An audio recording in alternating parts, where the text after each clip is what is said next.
Donc on accueille maintenant Nicolas Becquet, manager des supports numériques à l'ECO, à Bruxelles, qui va nous présenter son travail autour du journalisme mobile et des stories. C'est à toi. Bonjour à tous. Effectivement, donc c'est un atelier qui a été réalisé à l'EJL en mars 2018. Et au cœur de cet atelier, il y a le journalisme mobile qui regroupe toutes les pratiques avec un téléphone, quelques applications et les réseaux sociaux. Et puis le format story, c'est-à-dire ces formats fragmentés, visuels, verticaux, qui ont été popularisés par Snapchat et repris par Instagram. Donc, aujourd'hui, j'aurais pu vous montrer ce qui a abouti, finalement, les résultats, mais j'ai choisi de me concentrer sur les racines, le contexte, et je m'aperçois avec l'exposé de Gérard que je suis Monsieur Jourdain de la Postille, puisque c'est ce que j'ai l'impression d'avoir fait à travers cette présentation. Et je pense que c'est très très important justement d'avoir du recul. Cet atelier, en fait, c'est intéressant aussi par rapport à l'Arpège, puisqu'il a été créé en 2014 à Metz, avec Nathalie Pierre-Chenel et Arnaud Mercier. Il est pratiqué maintenant à Louvain, et puis on le débriefe ici à l'AGM, donc ça fait sens aussi. Donc, ce que je vous présente, je ne suis pas chercheur, je ne suis pas prof non plus, mais ce sont des intuitions, des postulats et une volonté que l'atelier soit un miroir de l'évolution des pratiques journalistiques à l'heure numérique et aussi à la volonté de faire du journalisme en le racontant et de raconter le journalisme en le faisant. J'y reviendrai évidemment. Donc pour cette intervention, je vais m'efforcer de vous expliquer le pourquoi et le comment et les racines véritablement de la démarche. Donc le contexte est toujours très très important.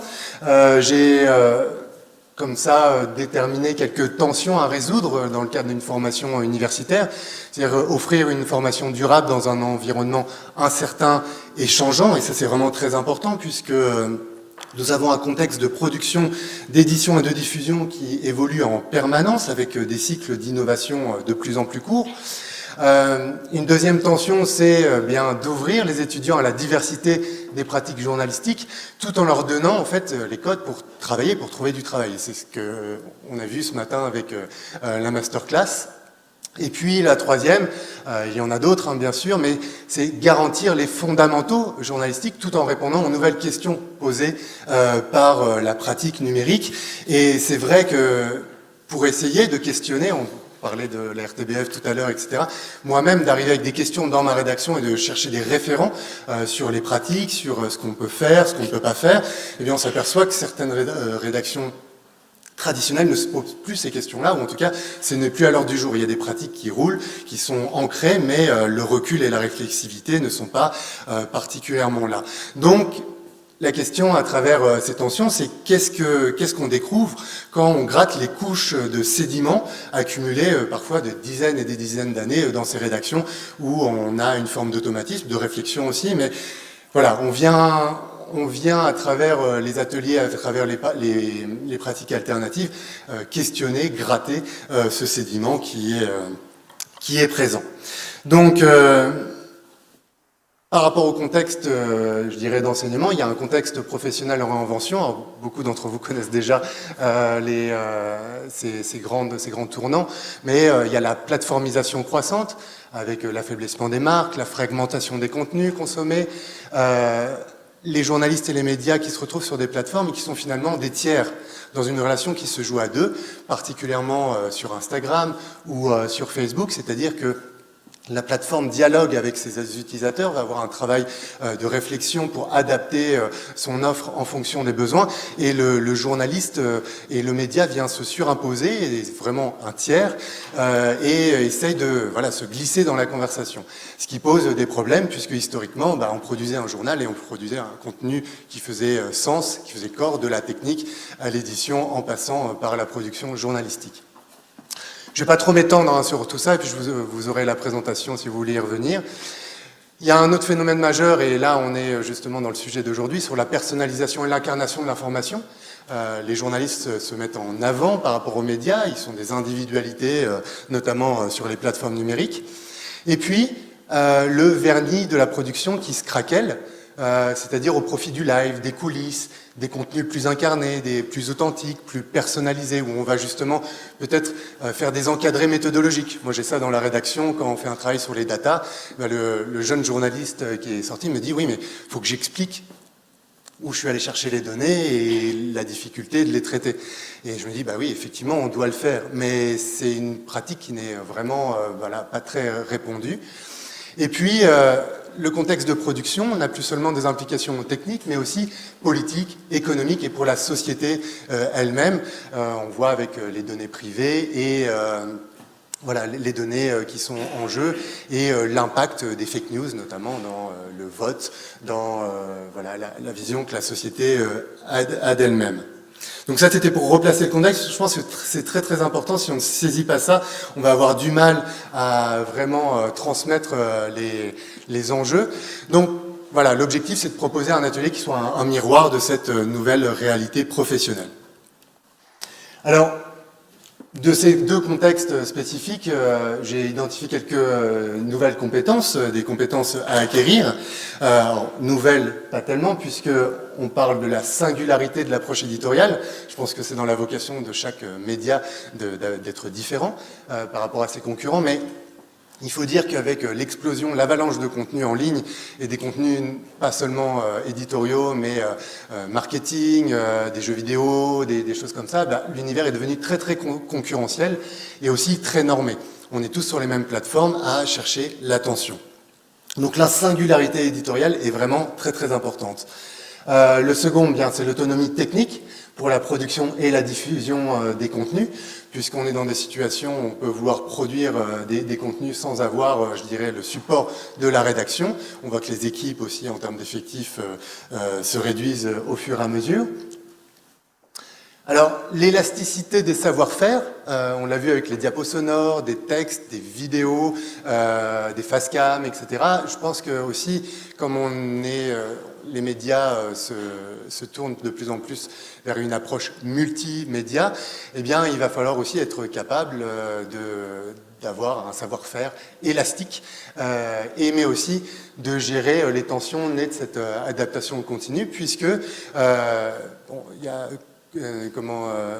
certains étudiants qui sont venus en stage ici à l'ECO, et je leur ai demandé, bah, tiens, on pourrait faire de la vidéo, ou on pourrait faire ci, mais c'était compliqué puisque les savoir-faire, surtout quand on est étudiant, sont limités. Donc, quelle est l'ambition par rapport à l'enjeu ? Et cette tension aussi dans l'adaptation continue, c'est la nécessité de pouvoir se former en rédaction. C'est un des plus gros challenges que moi j'ai dans mon équipe, c'est d'avoir des temps où ils vont pouvoir se former à de nouvelles pratiques techniques notamment. Et puis, bah, voilà, la compétence à acquérir, même si elle n'est pas vraiment nouvelle, mais en tout cas, c'est la réflexivité par rapport à l'environnement de production et de diffusion. Et on l'a vu avec le questionnement de Facebook et de son fil d'actualité, de savoir qu'on ne joue pas sur un terrain neutre, mais qu'on est dans une forme plus importante avec des mécanismes économiques ou politiques qui ont un impact sur la diffusion de l'information. Donc voilà. On va essayer plutôt de transmettre une méthode d'approche et des outils plutôt qu'un savoir-faire normé et périssable. Voilà, faire télé, faire radio, faire de la presse écrite. Là, on est dans un univers qui va changer énormément et très vite. Alors, qui parle ? Je vais parler un peu de moi, parce qu'on parle de réflexivité et de raconter le journalisme en le faisant. Ici, j'ai plusieurs casquettes. Donc le journalisme multimédia, qui a un très grand attachement à l'info, à la narration, à la singularité éditoriale, mais aussi aux managers des supports numériques. Donc j'ai une équipe multimédia avec l'importance de la connaissance de l'audience et d'une approche qui est multiplateforme, puisqu'on peut produire des contenus qui sont très bons, mais si on n'arrive pas à passer les frontières des algorithmes, eh bien, ils tombent dans l'oubli et c'est quand même dommage. Donc il y a une connaissance. Et ça permet aussi d'avoir une vision, de se dire à qui je m'adresse, pourquoi, et du coup, quelle forme et quel format je vais utiliser, quel ton je vais utiliser. Donc on va y revenir pour les stories, notamment.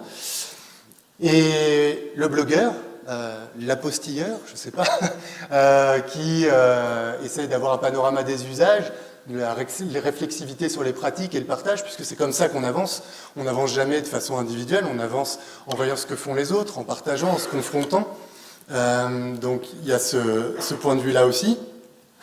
Le formateur, donc formateur notamment oui, à la RTBF, donc en milieu professionnel, et qui voit l'état actuel des connaissances, l'état actuel de ce que les journalistes se posent comme question, de ce qu'ils ont envie de faire, des freins. Et puis, voilà, le prof invité, en essayant d'avoir une structure et une méthode de transmission qui soit pas seulement empirique. Donc voilà, donc il y a tous ces profils-là, et puis il y a l'ancien étudiant en journalisme qui a été assez aussi frustré. Moi j'ai fini mes études en 2006, j'étais au CELSA, donc à la Sorbonne, et j'ai pas du tout apprécié ma formation. J'ai eu l'impression de devoir acquérir justement tous ces codes pour trouver un travail, pour être voilà, formaté. Et ben, j'étais pas très bon, j'arrivais pas à rendre vraiment mes exercices, je comprenais pas forcément ce qu'on me demandait de faire.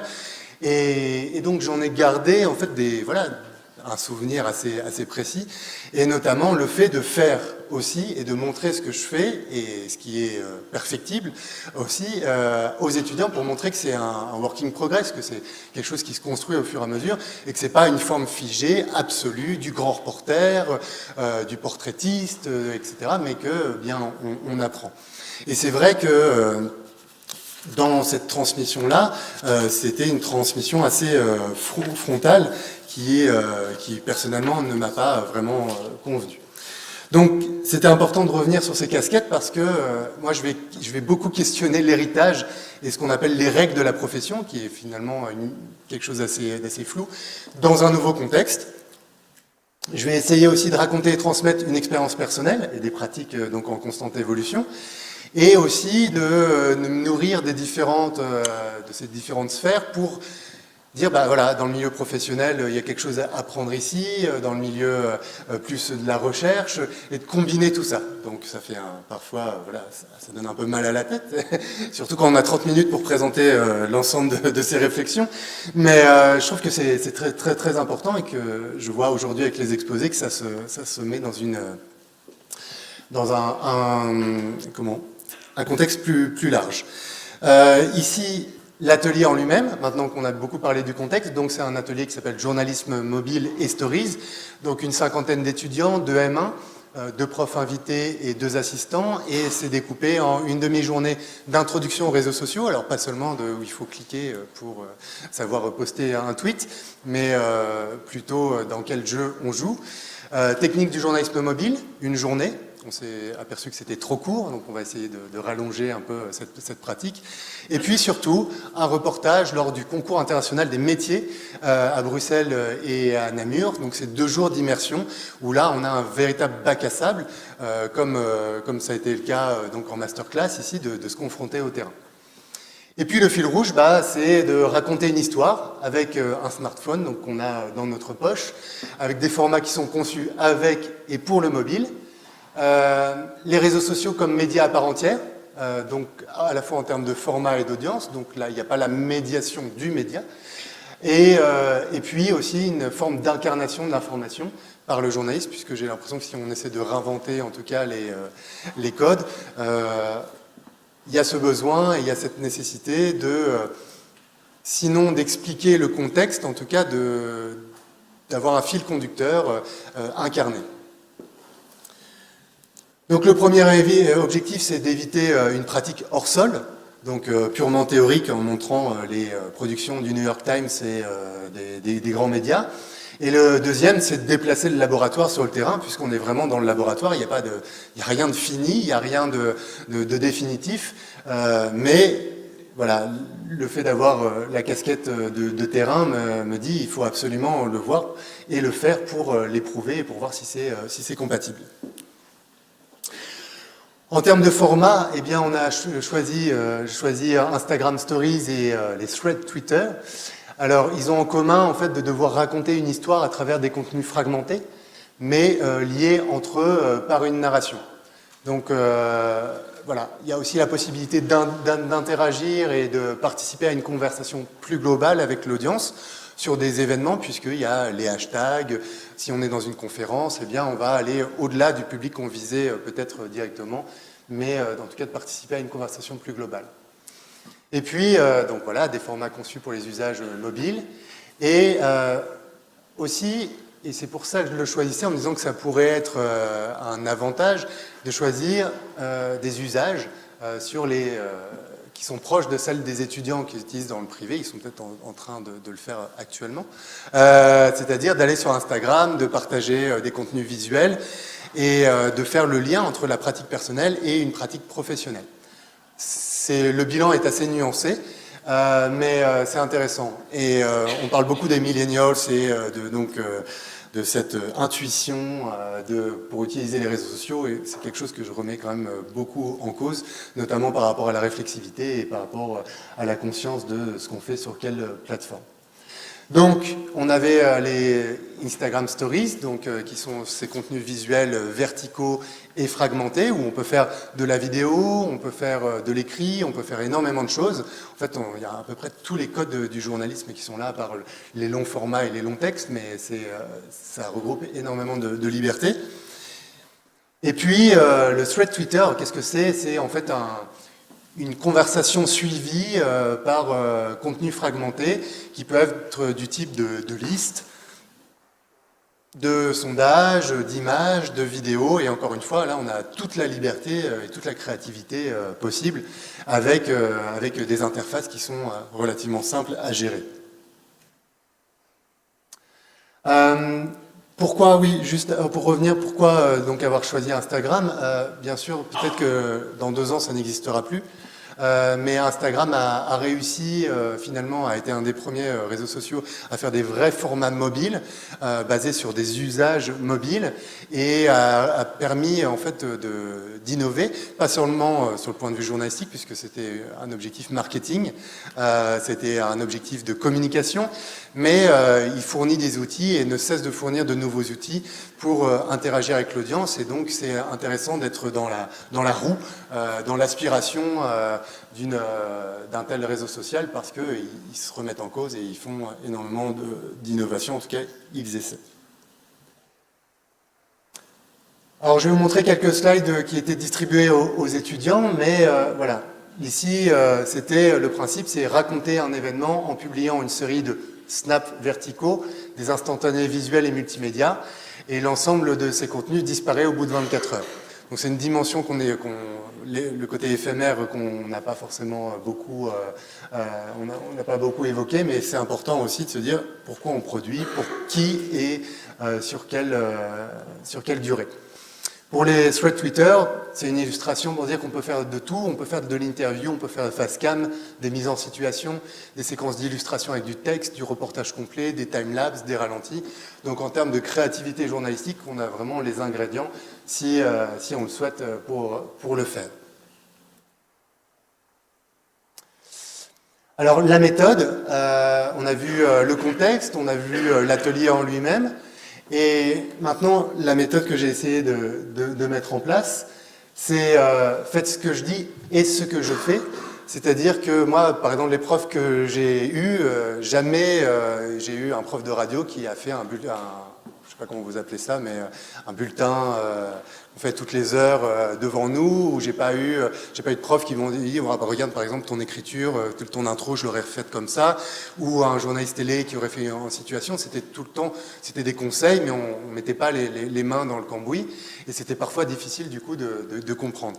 Alors faites ce que je dis et ce que je fais, ça paraît un peu frontal comme ça, dire voilà l'exemple. Non, justement, c'est de montrer que c'est un processus en création. Donc légitimation par l'exemple, c'est-à-dire soit ce que j'ai fait à l'écho même dans le cas du média, ou mettre des expérimentations personnelles comme un film de vacances ou du drone ou quelque chose comme ça. Ça va être retour sur les difficultés rencontrées et les limites de l'exercice avec une approche critique. C'est vrai que là, le fait de vous entendre tout à l'heure dire oui, on était un peu embêtés parce qu'il ne voulait pas qu'on filme, ou il avait peur de telle ou telle chose, etc. C'est des choses qu'on vit tous les jours en tant que journaliste, puisque c'est ancré dans notre pratique. On doit justement jongler avec toutes ces contraintes.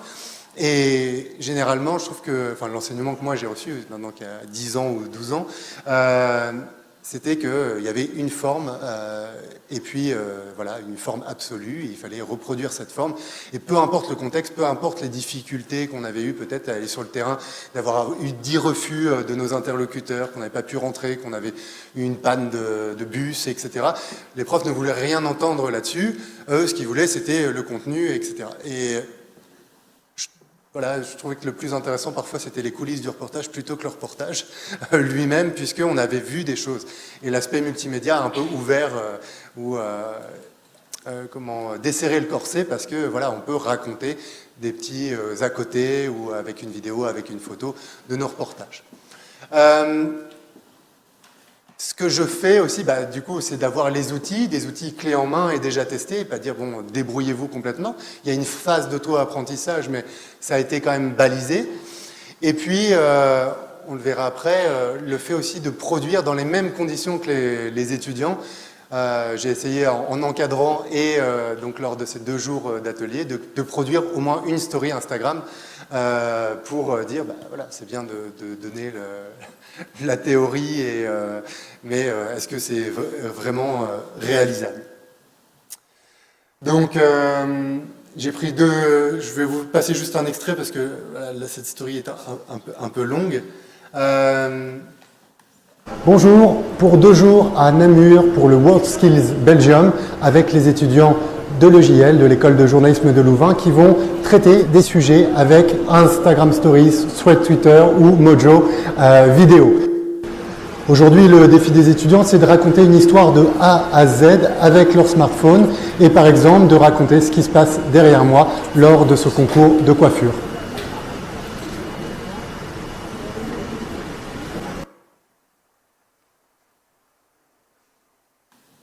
Voilà, donc c'était à la fois les coulisses et le principe de l'atelier pour justement aller au-delà de la pratique et de ce qu'on avait maintenant. Et puis voilà, donc après il y a eu des stories qui ont particulièrement bien réussi. Ici j'ai pris un extrait, on ne pourra pas tout regarder, mais vous pouvez les regarder dans la présentation que je vous enverrai. Je vais retrouver la souris. Voilà. Et ce qui est intéressant, c'est que on a une approche graphique. En direct du WorldSkills Belgium à Namur, vous allez découvrir avec moi 3 métiers insolites et peu connus. Et les WorldSkills, qu'est-ce que c'est? Il s'agit en fait d'une compétition nationale des métiers techniques. Suivez-moi, c'est parti.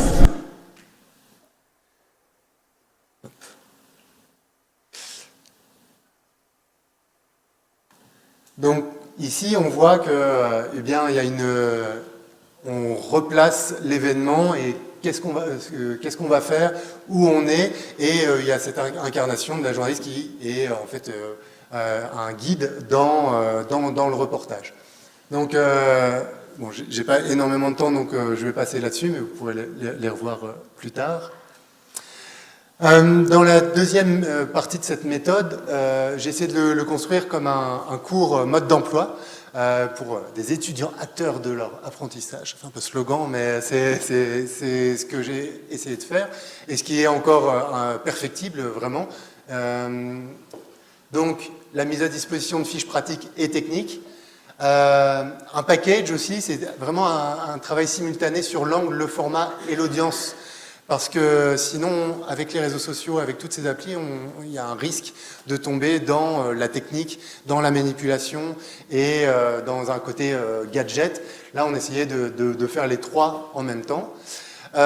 Transparence sur les attentes. Je vais vous montrer après les slides qui ont été distribués aux étudiants, avec les objectifs et les critères d'évaluation. Donc vraiment pour préciser, voilà ce qu'on attend de vous, voilà, avec un descriptif précis. Du travail en autonomie, avec aussi une part, donc c'est des listes avec des tutos et des exemples, des listes d'applications, des trucs et des astuces, puisque moi je m'aperçois qu'en rédaction, on doit faire ça. C'est une partie de notre travail, c'est de se mettre 1 heure pour savoir comment fonctionne tel outil, fonctionne telle plateforme, qu'est-ce que je pourrais trouver comme trucs et astuces pour dire ce que j'ai envie de dire. Donc, je pense que ce travail en autonomie est très très important et que c'est aussi un marqueur et qu'on peut voir les étudiants qui qui se prennent en main et qui se disent « Ok, on me donne une liste, je vais aller cliquer dessus et je vais m'entraîner à côté. » Et puis ceux qui vont se dire « Non, je me restreins juste aux cours et bah non, j'ai pas eu le temps parce que en fait, je dois tout voir pendant les cours. » Et puis le dernier, voilà, cours mode d'emploi, c'est le bac à sable professionnel pour une mise en pratique dans des conditions réelles.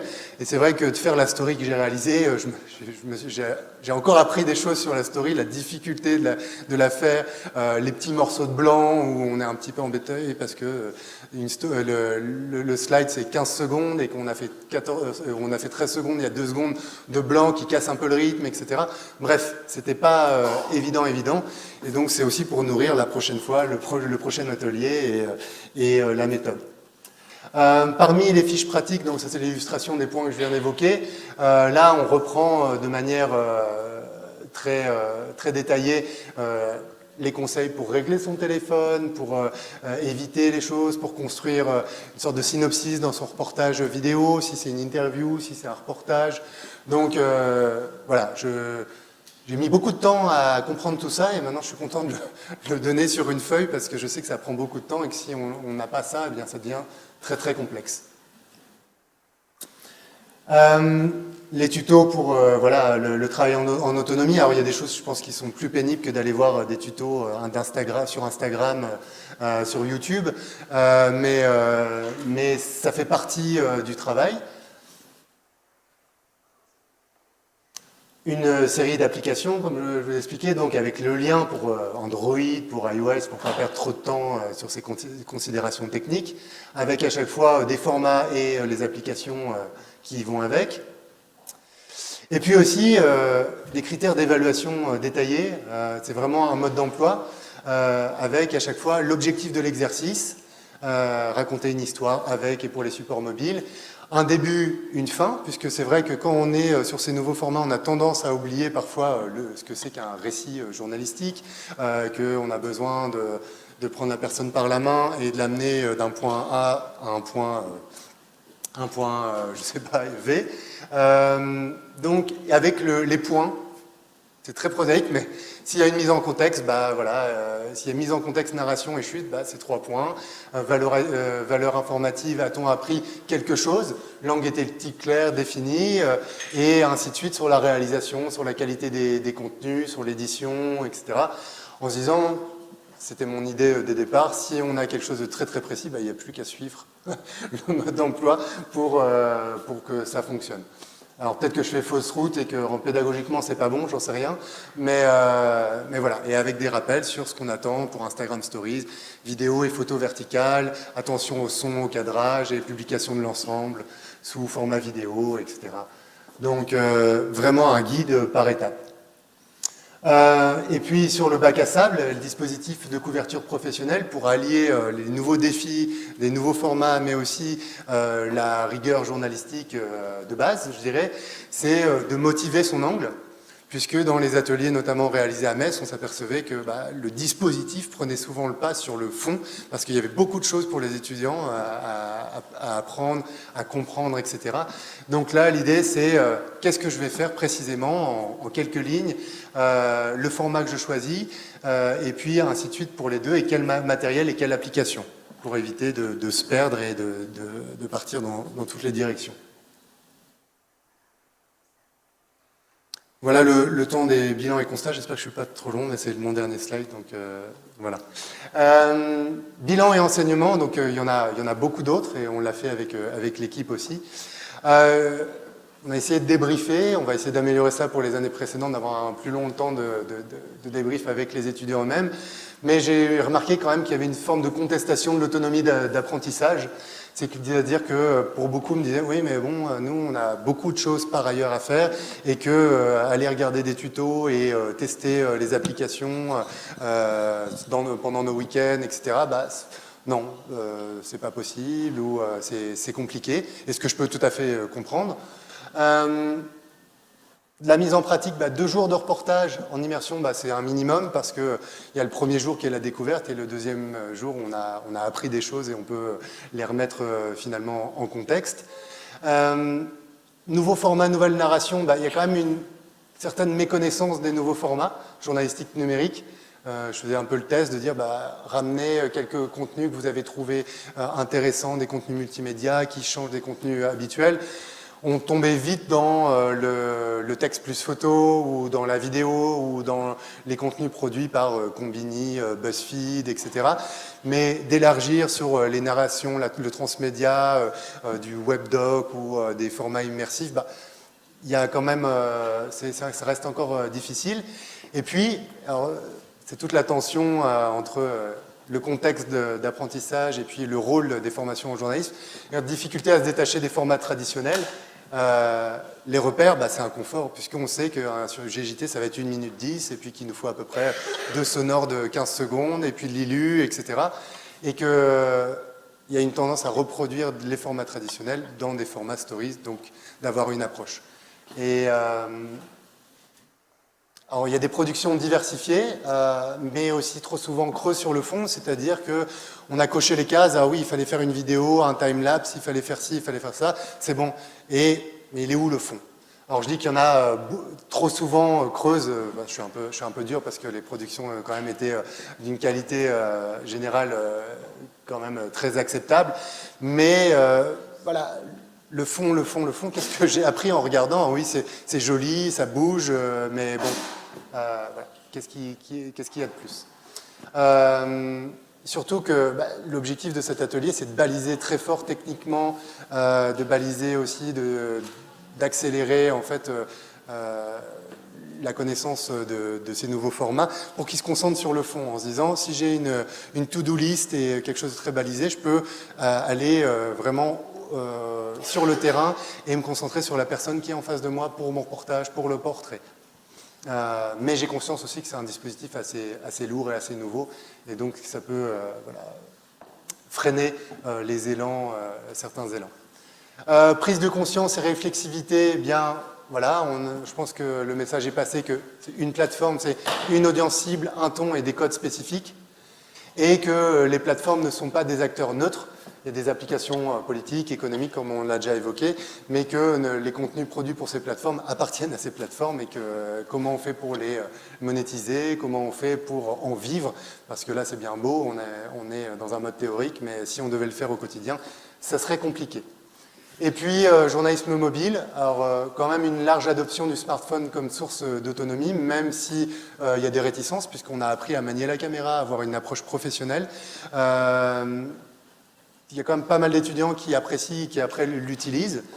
Il y a une forte demande pour davantage de pratiques avant la mise en situation et plus d'exemples concrets, accessibles.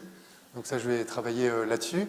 Et puis l'accès au matériel qui reste problématique et qui peut être une source de désavantage et de discrimination, puisque avec des smartphones bas de gamme ou moyenne gamme, selon les budgets des étudiants, comme on sait c'est assez compliqué, eh bien la qualité de la vidéo va pas être très bonne, ou la batterie, le petit micro qui fait que ça devient professionnel, comment on le fait? Donc il y a des efforts d'investissement dans les formations, mais ça reste un problème.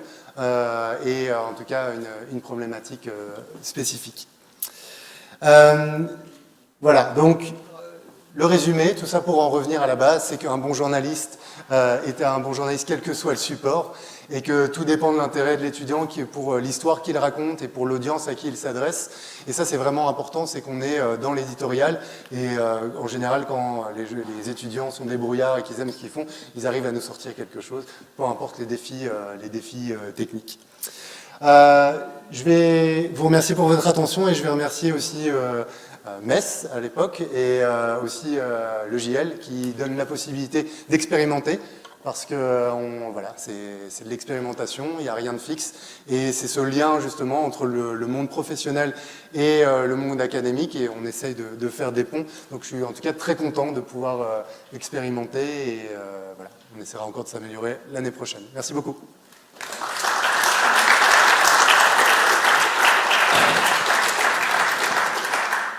Voilà, merci beaucoup Nicolas, et merci à tous les intervenants de cette matinée et à tous ceux qui sont venus les écouter et les questionner. On va s'arrêter là pour ce matin, et donc s'il y a des questions et des interrogations pour Nicolas et pour les autres, nous vous invitons à les faire autour du déjeuner. Et puis nous reprenons à 13h pétante pour une après-midi qui sera tout aussi passionnante que cette matinée. Merci beaucoup à vous, à tout à l'heure. Et bon appétit.